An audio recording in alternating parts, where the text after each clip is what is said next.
As people are filing in, who's excited about the second edition of Billions to Trillions? Can I hear you? That's actually pretty good. Usually I ask people to do it again, but that was good enough. I love it. So as folks are filing in, lots of seats. We have an enormous number of people registered for this event. So grab your seat now. We're going to have people coming in throughout the day, packed with a fantastic set of panels. I want to just say a couple things to welcome you, and then I'll get off the stage and we'll have the president of Duke University, Vincent Price, here with us. We'll also have an amazing set of experts, both from Duke and around the globe, to talk about financing climate solutions. I want to first just welcome everyone to the second From Billions to Trillions, Catalyzing Private Sector Investment in Climate Solutions. This event has been a long time coming. Last year, when we looked at the landscape for the Inflation Reduction Act and climate financing, we decided to do something really big at Duke. A bunch of faculty and staff and students got together and planned this conference that had never been done before. At most universities, that's like a really hard thing to do. If you say, look, I'd love to have somebody from the Nicholas Institute for Environmental Solutions. I'd love to have someone from the Nicholas School of the Environment. I'd love to have someone from the Fuqua School of Business, the Stanford School of Public Policy, Trinity, Pratt, the Divinity School. At most schools, that'd be really, really hard. At Duke, it just happened. And a lot of that is because of the leadership, the folks you're going to hear from later today, and just the culture and the DNA we have at Duke. And so when they decided to do it again, I knew that a whole new set of faculty were going to step up and put this on. And as someone who was really involved in the first one, but for the second one, now as the chief economist of OpenAI, they just told me to show up, right, and do an introduction. And I'm so excited to see the agenda, how it's come together, the enthusiasm, the excitement. Doing something big once is hard, but doing it again is harder. And now I know that we're going to have a fantastic foundation to build billions to trillions for years to come at Duke University. So I do want to say congratulations to the faculty and staff. I want to recognize a few, and if you could give them a round of applause. There's a few key people, and we'll be thanking more of them. Brian Murray, where are you, Brian? Yeah, Brian, right here. Jackson Ewing, where are you, Jackson? Somewhere doing, there's Jackson. Tim Profeta, right here. David Brown, right here.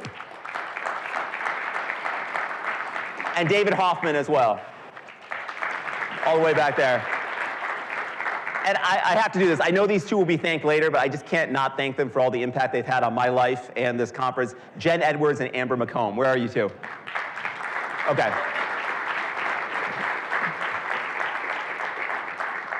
So Duke has really built a lot of strength in climate finance and policy with innovations on domestic and emerging energy markets, insurance market reforms, nature-based financing solutions, carbon markets, international finance instruments, and a whole set of different topics that span all across the university. We're also building, together with David Hoffman, a new deep tech hub that will focus on how deep technologies can transform into climate solutions. Think quantum computing, generative AI, synthetic biology, advanced semiconductors. That's all happening at Duke. Climate finance and policy, though, has been of particular interest, because we really think one of Duke's secret sauces will be to connect some of the science behind climate change to the financing and policy. Very few schools can put that together, but we're lucky enough to have professional schools of the highest quality on all those different topics, and a broad set of undergraduate interests, students coming in every year who are passionate about this work. So that's what we're doing here at Duke. You can see more information on our efforts at Deep Tech at Duke and the hub that we're building. This convening is also, though, a prime example of Toddy Steelman's leadership. Is Toddy here already somewhere? Here's Toddy, and the Duke Climate Commitment.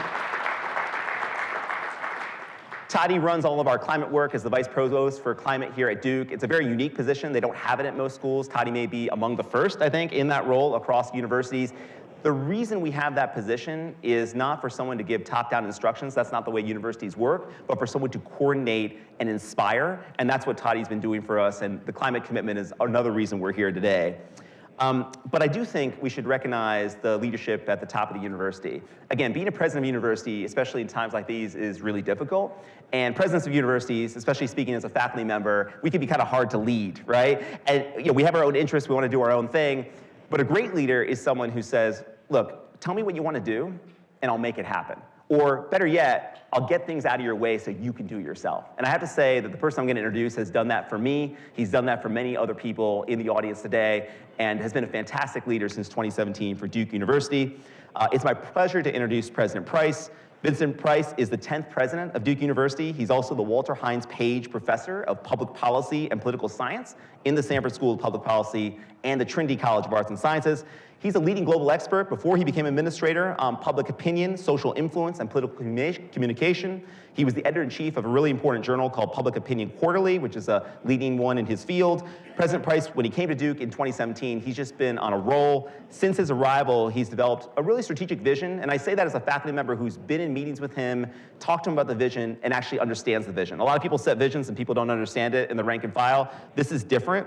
It has 5 core principles that any faculty member can tell you: empowering people, transforming education, building community, forging partnerships, and engaging in the global network. Today's Billions to Trillions is like all the major new initiatives he's done. It embodies all 5 of those principles. He's also launched a university-wide impact-oriented approach to climate change and has broadened and deepened his impact to something that really matters to me, our home state of North Carolina.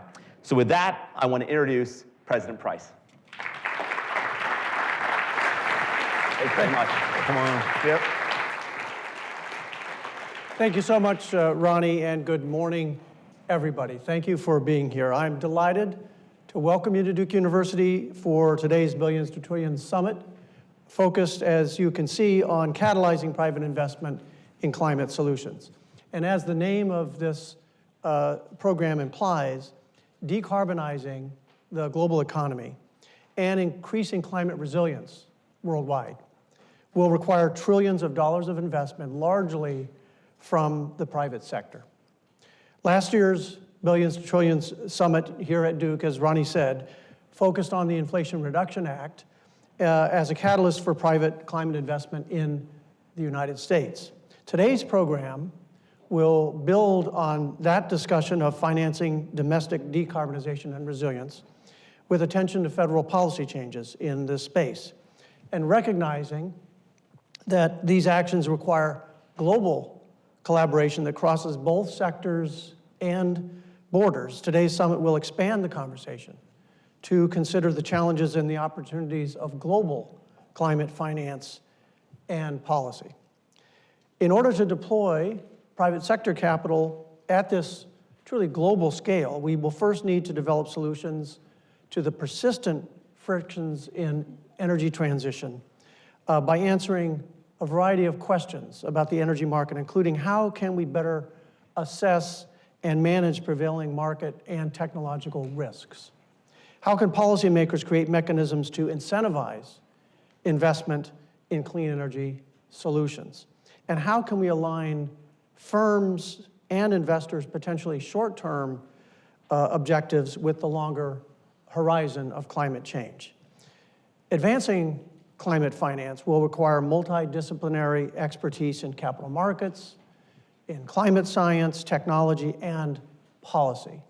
And this work, as Ronnie said, is happening every day here at this university and is never more important than today. By combining the wide-ranging and world-leading expertise of Duke's faculty with the accomplishment and the reach of our now global network of alumni and other partners, Duke, I believe, is very well prepared to lead in this domain. We can achieve this by working in partnership with the policy community and private sector leaders, breaking new ground in research, and developing new courses and new curricula to prepare future leaders in this space. Today's discussions will help inform and guide Duke's path forward in all of this work. Our speakers and our guests represent a wide range of backgrounds and expertise, and we're delighted to welcome each and every one of you to our campus for today's summit. Let me recognize in particular Duke University alumnus and trustee Jeff Ubben, who will speak later this morning in the program, and who has been a key advisor and a supporter of the Duke Climate Commitment. Jeff has worked very closely with Toddy Steelman, our Vice President and Vice Provost for Climate and Sustainability, to advance Duke's commitment to address the climate challenge with true impact through innovations and education, in research, in sustainable operations, external engagement, and through community partnerships. Toddy and Brian Murray, who was mentioned by Ronnie earlier, of our Nicholas Institute for Energy, Environment, and Sustainability, along with faculty experts across all of Duke, have put together a very compelling program for you, one that I'm confident will lead to new connections and new and impactful collaborations. On that note, I thank you all for being with us here today, and I wish you a very enjoyable and productive day. Thank you very much.